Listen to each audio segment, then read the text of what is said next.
선물성 보험이에요. 그래서 4,400, 4,900 그러다 갑자기 2억 2천이 되죠. 그러니까 요때 경영이 정기보험을 비용 처리한 거예요. 그래서 지금 5천만 원, 2억 2천과 한 1억 7천 정도 차이 나죠. 그러면 월납 한 1,500만 원 정도 되는 보험이 이때 들어가기 시작한 거죠. 1월 달부터. 네, 그래서 이렇게 비용 처리하면 이렇게 차이가 나요. 근데 만약 여러분들이 이 회사에다가 경영이 정 500을 팔았어요. 500을 팔고 손익계산서를 봤는데 4,000, 4,900, 뭐 4,000 이런 식으로 4,000대로 쭉 오잖아요. 그러면 여러분 고객은 비용 처리 안 한 거예요. 네, 했으면 이거 팍 뛰어요. 여러분이 법인 갔는데 대표님 경영이 정기 비용 처리 또는 퇴직금으로 한 1,000만 원 제한했단 말이에요. 그러면 고객이 나 삼성에 가입한 거 있어. 언제 하셨어요? 22년, 23년도에. 그럼 23년에 1,000만 원 가입했으면 1억 2천이잖아요. 그럼 이 금액이 오다가 1억 2천 튀어야 돼요. 이렇게 안 튀잖아요. 이렇게 만약에 안 튀고 있다. 그러면 비용 처리 안 하고 있는 거예요. 그러면 이제 등에 식은땀 흐르셔야 됩니다. 이것 때문에 민원 들어올 수 있어요. 이것 때문에 고객이 야 이거 비용 처리 된다며 왜 비용 처리 안 해줬어? 그래서 민원 들어오면 여러분 못 이깁니다. 무조건 민원 처리입니다. 그래서 여러분들이 비용 처리 했냐 그러면 경리들이 하는 말이 있어요. 저희 했어요 이런단 말이에요. 했어요 하는데 봤는데 만약 요 금액이 계속 쭉 간다 그러면 안 한 거예요. 이 회사도 삼성생명이 이 회사에 한 1억이 아니야 한 몇천만 원 들어가요. 근데 비용 처리 한 번도 안 했어요. 그래서 작년에 만나서 제가 이렇게 해준 거예요. 할 수 있게끔. 그래서 이제 드디어 이제 처음으로 비용 처리가 된 거예요. 이렇게 보시면 돼요. 그래서 여러분들이 고객한테 가서 상담할 때 경영이 정기 얼마 가입하셨습니까? 나 삼성에 한 1,000만 원 들어간다. 언제부터? 요때부터 했다. 그럼 이게 여기 4천 오다가 1,000이 들어가면 1억 2천이잖아요. 그럼 여기다 1억 2천 더하면 1억 한 6, 7천이 돼야 되는 1억 6천 이런 식으로 올라와야 되는 거예요. 그런 겁니다. 그래서 이 회사도 비용 처리 안 하고 있다. 여기도 경리가 자기는 외감이라서 당연히 하죠. 당연히 비용 처리하죠. 이렇게 얘기한단 말이에요. 그때 뭐 안 하고 있었죠. 안 하고 있는데 대표님이 경리한테 뭐라 말을 못해요. 왜냐하면 법인도 비리가 많거든요. 그러니까 법인의 구린 거를 경리가 너무 많이 한단 말이에요. 그러니까 못하고 이제 있는 거예요. 근데 어쨌든 이렇게 됐어요. 요것만 확인하시면 돼요. 요 보험료이죠. 가입했으면 가다가 퉁 튑니다. 이렇게 튀어요. 요때 비용 처리한 거예요. 근데 이 회사는 이때부터 경영이 저게 있었던 회사예요. 그래서 나중에 문제가 될 수 있다 이런 얘기입니다. 저것만 보시면 돼요. 자, 이렇게 보시면 되겠습니다.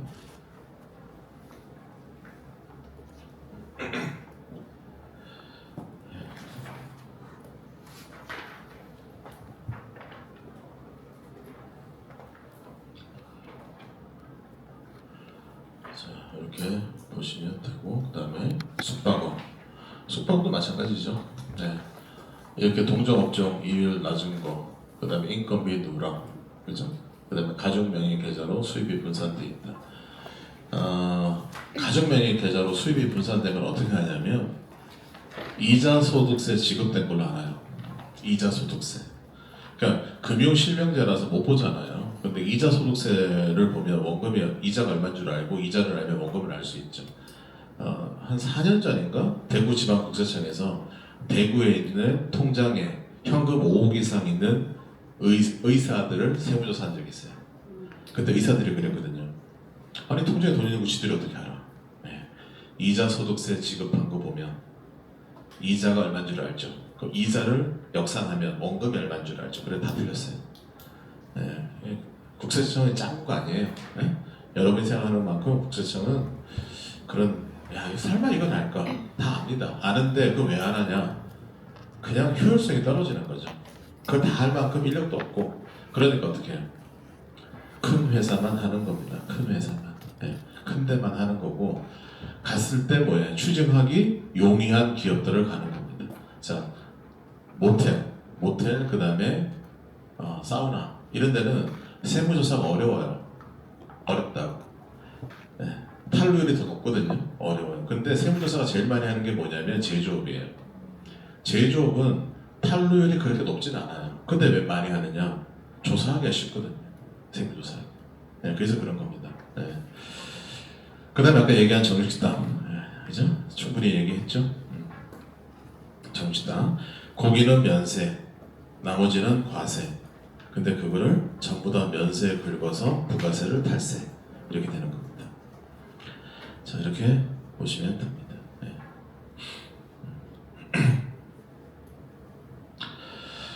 자, 이렇게 보시면 읽어보시면 됩니다. 나머지는 뭐 여러분들이 읽어보시면 되는 거고, 아까 제가 설명드린 게 다예요. 네. 왜 저런 게 생길까? 요즘에는 장어집도 이런 게 생기죠. 장어집도 가면 장어 사서 계산하고 옆에 가서 먹으면 또 따로 계산하고 이런 게 생기죠. 네. 그래서 그렇게 하는 겁니다. 아니, 일반 고깃집 가면 다 먹고 한꺼번에 계산하는데 왜 여기는 따로따로 계산할까? 그러니까 그러니까 의심을 가지셔야 돼요. 항상 가면 그런 의심을 하셔야 돼요. 그래서 그 의심 안에서 뭔가가 만들어집니다. 그저 이제 고기 먹으면서 아 맛있다 이렇게 끝나면 안 돼요. 그럼 또 이러잖아요. 양질의 고기를 저렴하게. 그것도 아니라고요. 가면 더 비싸요. 정식당 가면 더 비쌉니다. 네, 더 비쌉니다.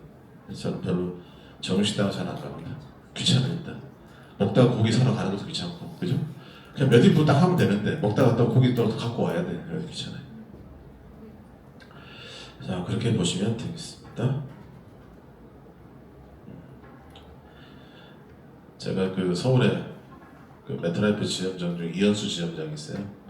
6년 전에 제 수업 처음 와서 왕초보로 와서 지금 지점원이 한 50몇 명 되나? 지난달에 2등 했던데 지점 중에. 네. 그래서 그 친구 지점에 강의를 가거든요. 가는데 지난번에 이제 강의 끝나고 기부 강의죠. 그냥 강의를 안 받고 가니까 하고 나서 이제 술을 한 잔 먹었어요.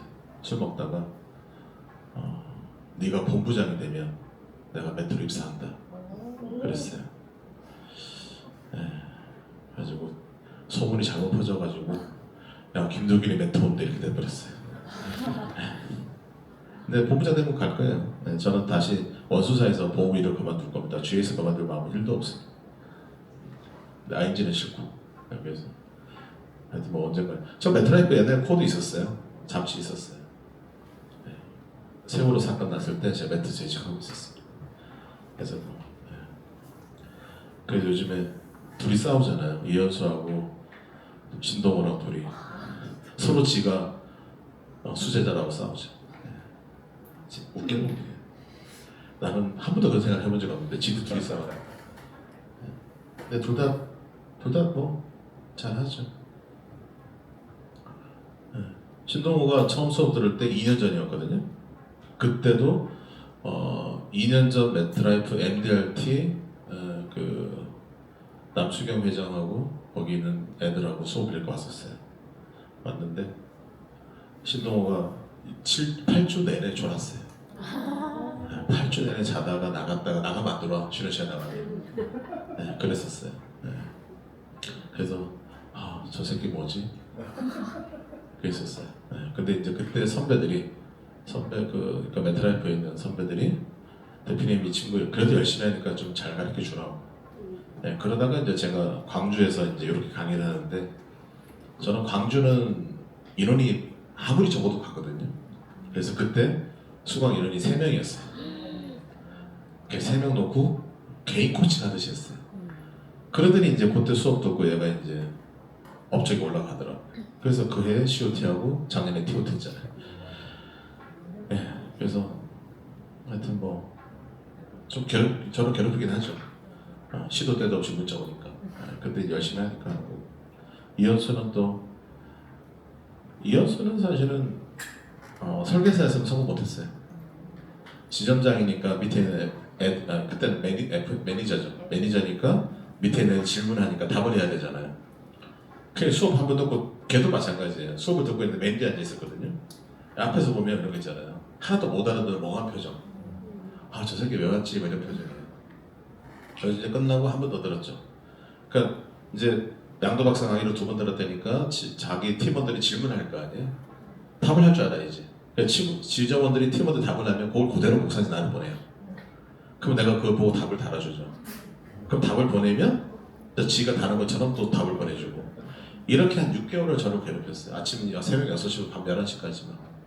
그래서 술 처먹고 밤에 집에 가다가 전화해서 받으면 대표님 사랑합니다 끊고 막 술겨내도 끊고 막 이랬었어요.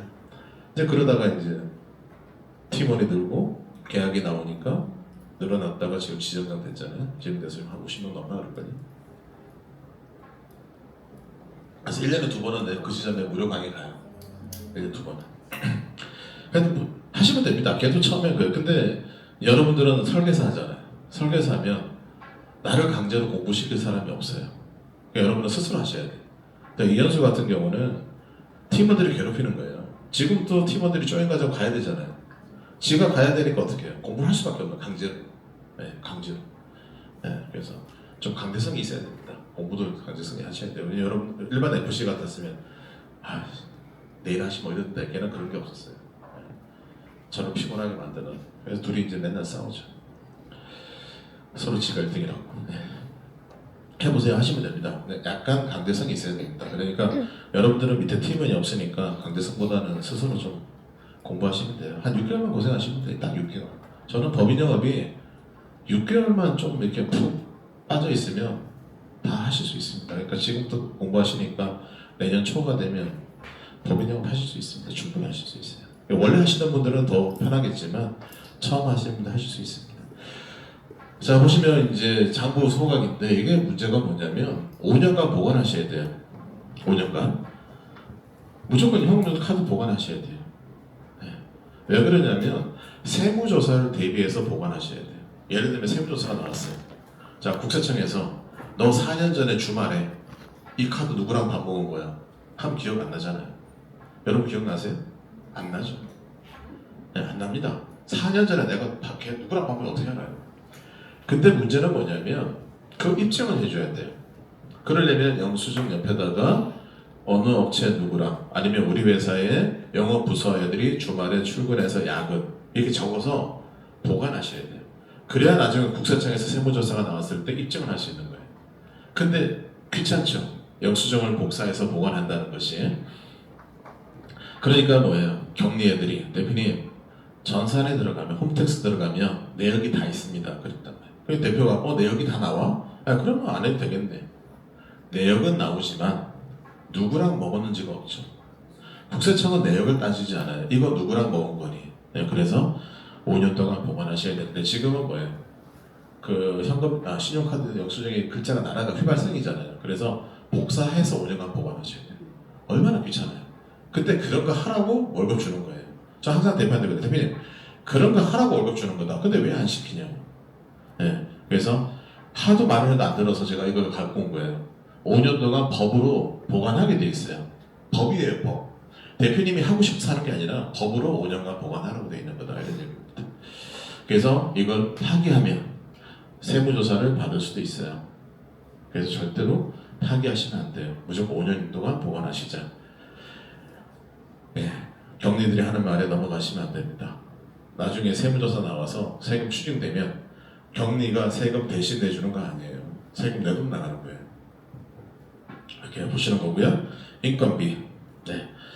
미신고 인건비 있으면 안 되죠. 아까 얘기했죠. 허위 인건비. 이건 대부분이 뭐예요? 대표 가족이죠. 네, 이거 제일 많죠. 이게 제일 많아요. 사실은.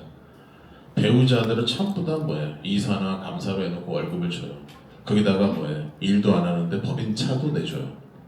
다 탈세 횡령이죠. 탈세죠. 배우자가 법인차 타는 것도 탈세죠. 실제로 일하는 데 타면 괜찮아요. 근데 일하지 않는데 법인차 타면 탈세죠. 네. 그 다음에 사대보험 미가입하면 안 되고요. 일용직. 일용직은 이런 거잖아요. 여러분도 마찬가지 종소득 신고할 때 한 번씩은 다 경험했을걸요. 세무사가 주변에 노는 아줌마 주민번호 몇 개만 보내라. 그러면 비용 처리해준다고 주민번호 보내면 그 사람들한테 하루에 15만 원씩 뭐예요? 일용직으로 급여 주고 비용 처리 만들죠. 하루에 15만 원까지는 비과세거든요. 일용직은. 그러니까 15만 원씩 주면 한 달에 20일 줘요. 300이잖아요. 300을 주더라도 그 사람한테 세금이 없어요. 왜냐하면 일용직은 15만 원까지 비과세. 그러니까 세금 하나도 없이 300을 비용을 털 수 있는 거죠. 그래서 그런 아줌마 몇 명 모아서 넣었다가 이제 월급 중불로 해서 비용 처리하고. 네. 여러분도 종소득 신고할 때 세무사가 주변에 노는 아줌마 주민번호 좀 몇 개 좀 보내라 이런 얘기 들어본 적 있으실 겁니다. 예. 네, 그렇게 하는 거예요. 워낙 그렇게 많이 하니까 그걸 세무조사를 하는 거예요. 네, 그 다음에 인건비 과다. 인건비 과다는 뭐냐면, 자, 화성에 있는데 화성의 제조업이에요. 여기 직원 10명, 여기 직원 10명이에요. 같은 직원 10명이면 인건비도 비슷합니다. 왜? 중소기업의 급여라는 거는 그렇게 큰 차이가 없어요. 근데 직원이 10명씩 똑같은데 인건비가 과도하게 차이 날 수 있어요. 그러면 그 안에 가짜 직원이 있을 수 있다 이런 얘기입니다. 네, 그래서 이런 것들이 여러분들이 고객들하고 대화하실 때 필요한 것들이다. 네, 그런 겁니다. 네, 그래서 이거는 이제 나중에 크레탑 할 때 좀 더 자세히 제가 설명드리겠습니다. 그래서 사실은 오늘 하고 다음 주, 그러니까 이번 주 토요일 날, 그죠? 그 다음 주 토요일 날 이렇게 3번은 웬만하면 빠지지 마시기 바랍니다. 중요한 얘기들이 많이 있으니까. 그다음에 뭐 동영상 봐도 되긴 되는데 학교 다닐 때 뭐 EBS 교육 봐도 잘 안 되잖아요. 그러니까 웬만하면 참석하시기 바랍니다. 자, 그다음에 근로계약서 반드시 써야 되고요. 이렇게 되면 근로계약서 써야 되고, 그다음에 통장 이체는 반드시 법인 통장에서 이체하셔야 됩니다. 네, 그다음에 전부 다 4대보험 가입하셔야 되고요. 가족한테 월급 줄 때는 실제 근무 내역을 증빙하셔야 됩니다. 자, 최근에 세무조사 나온 걸 말씀드리면 법인 대표님이 이제 조사를 받았어요. 와이프가 일하냐? 그러니까 대표님이 일한다. 출근해서 매일 출근해서 일한다. 그랬더니 공무원이 카톡 까보세요 그랬어요. 카톡. 회사 카톡. 회사 카톡 열었는데 거기 카톡 안에 배우자가 없는 거죠. 그래서 전부 다 추징당했습니다. 요즘 공무원도 대단하죠? 네, 요즘 그렇게까지 이제 추징하는 거예요. 당연히 배우자가 회사에 재직하고 있으면 회사 카톡에 들어와 있겠죠. 여러분도 지점 단톡이 있으면 지점 단톡에 지점원들이 다 들어와 있잖아요. 똑같은 거예요. 그랬더니 공무원이 회사 단톡을 열어봐라. 단톡을 열었더니 배우자가 안 들어와 있는 거죠. 그래서 배우자한테 준 급여 3년 친가 다 추징당했습니다. 그럼 어떻게 된 줄 아세요? 1억씩 3년에 추징하면 3억이잖아요. 3억에 대해서 법인세 추징당해요. 그 다음에 그 배우자가 받은 1억씩 급여 받은 거 있죠. 네, 이거를 대표 급여 합산해서 대표한테 종소세를 또 추징합니다. 네, 대박 나는 거예요 이게. 법인세만 추징당하면 다행이죠. 그게 아니라 그 급여를 배우자가 받은 게 아니라 대표가 받은 걸 보는 거예요. 대표가. 네, 그렇게 해서 조사가 나옵니다. 왜? 그러면 그 배우자가 급여 받은 거를 본인도 세금을 납부하셨잖아요. 네. 그럼 그건 어떻게 되나요? 그거는 이제 남편 받는 거에서 차감하겠죠. 네. 그렇게 되는 겁니다. 그런 회사 있으세요? 네. 그렇게 보시면 됩니다. 얼마 전에 대전에 있는 법인 하나 제가 크레탑 받았는데 보니까 그냥 정말 회사가 돈은 많은데 개판이던데요, 대표가. 가업승계를 해야 되는데 업무 무관이 한 50% 되고 막 이렇더라고요. 그래서 가업승계 안 될 것 같은데, 하여튼 대전에도 가끔은 그런 분이 있는 것 같긴 하는데. 그 다음에 동일인 반복 시 이것도 마찬가지죠. 동일인이 반복되면, 일용직이 반복되면 정기직으로 전환해야 되는데 정기직으로 전환이 안 된 경우 이런 것도 있고요. 그래서 근로계약서 있어야 되고 급여대장이 있어야 되고 4대보험 가입자 명부, 그 다음에 원천징수 이행상황 신고서, 입금통장 다 있어야 됩니다. 그 다음에 가족이 인건비를 받을 때는 실제 근무한 내역 다 있어야 됩니다. 지금은 직원들 조사는 잘 안 해요. 직원들은 그냥 당연히 정상이라고 보고 잘 안 합니다. 근데 이제 제일 많은 게 가족들이죠. 가족들. 네.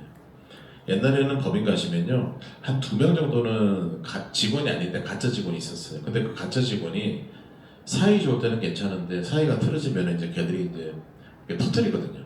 터뜨려버린다. 그럼 대표님한테 약점이 되죠. 그래서 요즘에는 이제 가족들을 넣는데 뭐 이런 회사들이 한둘이란 말이죠. 네, 배우자가 실제로 근무 안 하는데 직원인 것처럼 월급 주는 경우가 많죠. 네, 그래서 지금은 그런 거 위주로 세무조사가 나온다 이렇게 보시면 됩니다. 설계사 중에도 그런 거 있잖아요. 자기 배우자를 뭐 비서처럼 업무 보조자로 등록해서 월급 주는 걸로 해서 비용 떠는 분도 있잖아요. 네. 그것도 마찬가지예요. 세무조사할 때 카톡 다 털면 다 걸립니다. 예. 그러니까 세무사들이 이렇게 할 수 있다, 이렇게 도와주겠다 하는 말을 너무 믿으시면 안 돼요. 예. 지금은 카톡만 털면 부부간에 카톡을 딱 털었는데 남편하고 배우자하고 업무 관련 톡이 하나도 없다. 그럼 일 안 한 거잖아요. 예. 그것도 위험한 거예요. 그렇게 보시면 됩니다. 그 다음에 이제 또 어떤 게 있냐면 대전에는 어떤 분이 제일 비싼 부자들이 많이 살아요, 동이? 대전에 부자 동네 어디예요? 둔산동이 제일 비싸요? 네. 그러니까 고객이 둔산동 사는데 나는 전원주택이 좋다. 그래서 대전 밖으로 나가 사는 걸 말리셔야 됩니다. 아시겠어요? 그러니까 둔산동에 살 때는 그냥 묻어갈 수 있어요. 부자들이 많아서. 근데 그 변두리를 나가는 순간에 거기 가면 소득세가 1등이 된다고요. 그러니까 매년 조사가 나요. 제 수강생 중에 집이 구리예요, 구리. 네. 구리인데 세무조사가 나왔어요. 조사가 나왔는데 그러니까 몇 년 전이에요. 몇 년 전에 나왔는데 한 7, 8년 전에 나왔어. 연락이 와서 형님 조사는 어떻게 해야 돼요? 너 집이 어디냐? 그랬더니 구리래요. 서울에 아는 사람 없냐? 서울에 처갓집이 있는 거예요. 장모님이. 주소 옮겨. 주소 옮기고 나서는 한 번도 안 나왔어요. 그때보다 더 벌고 있는데도 안 나와요. 왜 그러냐면 부자 동네로 가면 더 큰 부자가 있어서 안 나오는 겁니다. 그래서 가끔 서울도 마찬가지예요. 대치동에 있는 분이 나는 전원생활 좋다. 그래서 경기도 태촌, 광주 이런 데로 이제 이사를 가잖아요. 그러니까 이사는 가되 주소는 옮기면 안 돼. 그냥 두셔야 돼. 그러니까 안 그러면 조사가 나오죠. 네, 그런 겁니다. 여러분들이 그런 것들도 고객한테 대화가 되는 거예요. 근데 이제 나 여기 전원주택 사서 이사할 거야. 그러면 좋으시겠다. 이러면 안 돼요. 그건 정말 단순한 애들.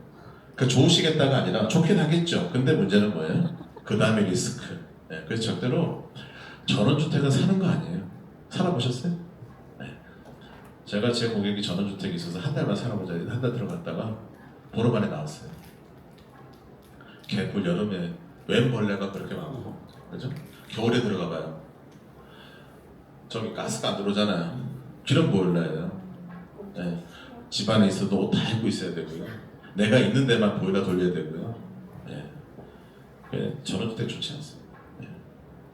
네. 그런 데는 그냥 살고 싶으면 그냥 한 달 살 이런 건 좋아도 그다음에 타운하우스 이런 거 있잖아요. 그것도 마찬가지예요. 못 나옵니다. 안 팔려요. 안 팔려요. 그러니까 부동산은 뭐냐면 현금성이 있어야 돼요. 아무 때나 내놓으면 팔리는 부동산을 사야 되는데 보기에는 좋죠. 타운하우스가 주차장으로 차 들어가서 올라가면 엘리베이터 타고 올라가면 그 건물 안에 뭐 4층까지 다 집이 얼마나 좋아요. 전망도 좋고 딱 살 때는 그런 건 전세죠. 네, 그 다음에 이제 주상복합. 네, 이것도 돈 주고 사는 거 아니에요. 주상복합은 무조건 전세 사는 거. 여기 대전에 주상복합 뭐 높은 거 몇 층짜리 있어요? 그럼 몇 층이에요? 그게 사는 사람 자기 집 등기 때잖아요. 땅 집은 한 평에서 한 평. 한 평을 수십억 주고 사는 거예요. 미친 거죠. 네, 그러니까 살 때는 좋죠. 근데 그거는 재건축이 안 돼요. 그러니까 시간이 결정전 지나면 가치가 떨어져요. 그래서 집값이 하락하죠. 네, 그래서 그런 거는 전세 사는 거고 내가 투자 가치가 있는 거는 이제 아파트를 사야지. 아파트. 그래서 어떻게 하냐면 32평이 10억 10억이에요. 32평의 아파트가 뭐 예를 들면 삼성 내면도 있고 뭐 현대 있잖아요. 그러면 이제 32평인데 10억 10억이다 예를 들면 그러면 남들은 똑같네 이랬단 말이에요. 그 다음에 할 게 뭐냐면 등기부를 떼는 거예요. 등기부 떼보면 토지 지분이 달라요. 그럼 토지 지분이 많은 걸 사셔야 돼요. 같은 가격. 우리는 아파트 살 때 32평이 10억 그럼 32평 10억만 생각하잖아요. 시간이 지나면 결국은 뭐냐면 토지 지분값에 따라서 집값이 달라져요. 그럼 토지 지분을 보셔야 되는 거죠. 그래서 주상복합은 그냥 전세 사는 겁니다. 전세 살고 집 살 돈 있으면 아파트 사두고 그 돈 가지고 전세 주고 내가 전세로 들어가 살다가 뭐 그러면 돼요. 근데 이제 주상복합은 여성분들이 좋아하죠. 살기 좋죠. 편하잖아요.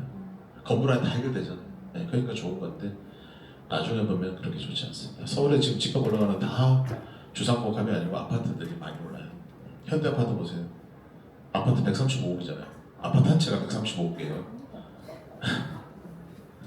현대 아파트 50평이 135억이에요 지금. 근데 그게 재건축하면 200억 보거든요. 우리 뭐 하는 건지 모르겠어요. 135 현대 아파트가. 그게 제가 서울 갈 때가 85년도인데 서울 제가 85년도 갔거든요.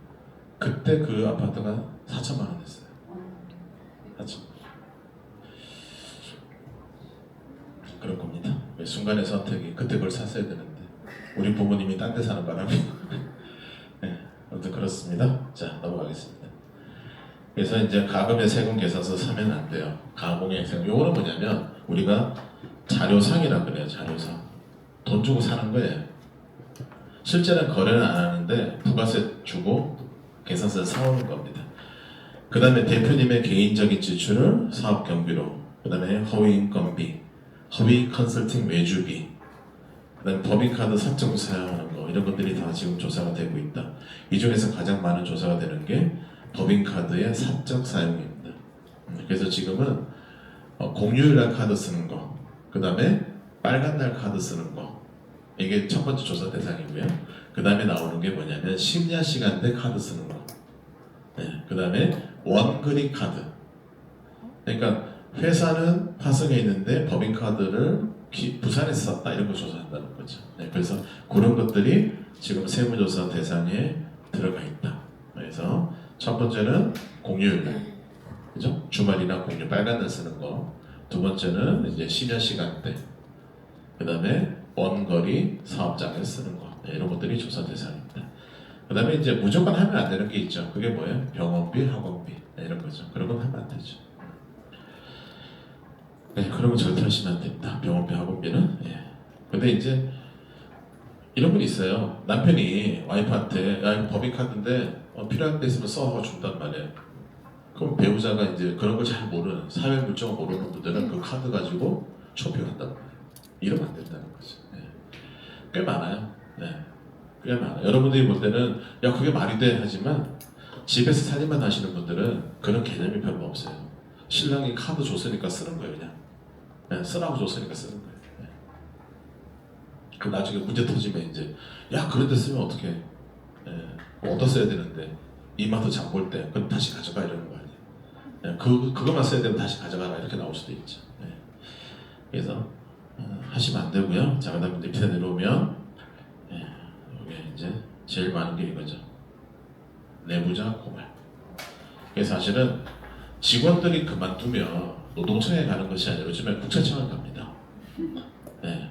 왜냐면 이제 여기 대전도 뭐 성형외과 많겠지만 성형외과 상담실장이 해고당하잖아요. 그러면 이제 관할 세무서 가서 우리 원장님의 차명 계좌는 이겁니다 하고 고발하는 순간에 끝나는 거예요. 네. 그러니까 현금 배출하면 원장이 그 계좌번호를 불러주는 것이 아니라 나가시면 저희 상담실장님이 계좌번호 드릴 거예요 하면 상담실장이 계좌를 다 외우잖아요. 원장의 차명 계좌를 다 외운다. 그럼 가서 한 두세 개 풀어버리면 끝나는 거예요. 네. 그래서 그런 게 굉장히 많아요. 굉장히 많습니다. 네. 왜냐하면 그 병원에다가 성형하는 환자를 소개했어요. 그래서 한 3천만 원 병원비 나오잖아요. 그러면 소개해준 설계사한테 한 600만 원 줍니다. 소개비로 의사들이. 네. 네? 한 20% 줘요. 네. 그러면 이제 국세청은 3천만 원 번 거죠. 근데 600을 줬으니까 원장은 2,400밖에 못 번 거죠. 근데 세금은 3천에 맞춰내야 돼. 그러니까 어떻게 해요? 대리 수술을 하는 거예요. 대리 수술. 대리 수술. 다른 회사 간다고. 그러니까 뭐냐면 딱 가요. 그러니까 환자가 이 원장님이 수술 잘해서 수술 받으러 왔어요. 그럼 마취할 때는 잘 될 거예요 하고 마취가 되죠. 그럼 얘가 옆방을 가요. 그럼 다른 환자가 또 있죠. 또 잘 될 거야 하고 옆방을 가요. 그러니까 한 두세 시간 동안에 수술방을 3개, 4개 돌리는 거예요. 그리고 실제 수술은 다른 의사가 해요. 그러니까 성형 수술하다 죽는 이유는 뭐냐면 모든 수술은 수술이 끝날 때까지 마취과 전문의가 옆에 있어야 돼요. 근데 얘가 옆방을 자꾸 가잖아요. 그러니까 마취하다가 수술하다가 사고가 나도 얘가 실시간으로 대응을 못하는 거예요. 그래서 죽는 거예요. 그러니까 그거를 감춰야 되니까 어떻게 해요? 수술방에 CCTV 달자니까 의사들이 개고프 물고 반대하는 거예요. 인권, 무슨 인권이에요? 압구정에 가면 성형외과가 있거든요. 제 고객이 있는데 거기 들어가면 광고가 뭐냐면 우리 병원은 대리 수술을 하지 않습니다. 대리 수술 하는 게 당연한 거 아니에요? 근데 그게 성형외과에 광고가 돼 있는 게 지금 서울의 성형외과. 그래서 그런 일이 사고가 터지는 겁니다. 근데 그렇게 하다가 그 상담시장을 잘랐어요. 그럼 상담시장 가서 이런 고발 안 하겠어요? 고발해버리죠. 그래서 터지는 거예요. 그래서 뉴스 나오는 일이 발생하는 거예요. 그러니까 여러분들이 이제 그런 걸 잘 보셔요. 지난번에 제가 그런 얘기 했는지 모르지만 요즘에 서울시 약사회가 광고를 하죠. 뭐죠? 약 이름으로 처방하지 말고 성분명으로 처방해라. 그런 광고를 해요. 서울 약사회에서. 그러니까 약물 오남용을 막기 위해서 성분명으로 처방해라. 자, 약 이름으로 처방하면 약의 선택권이 의사한테 있잖아요. 성분명으로 선택하면 약 선택권이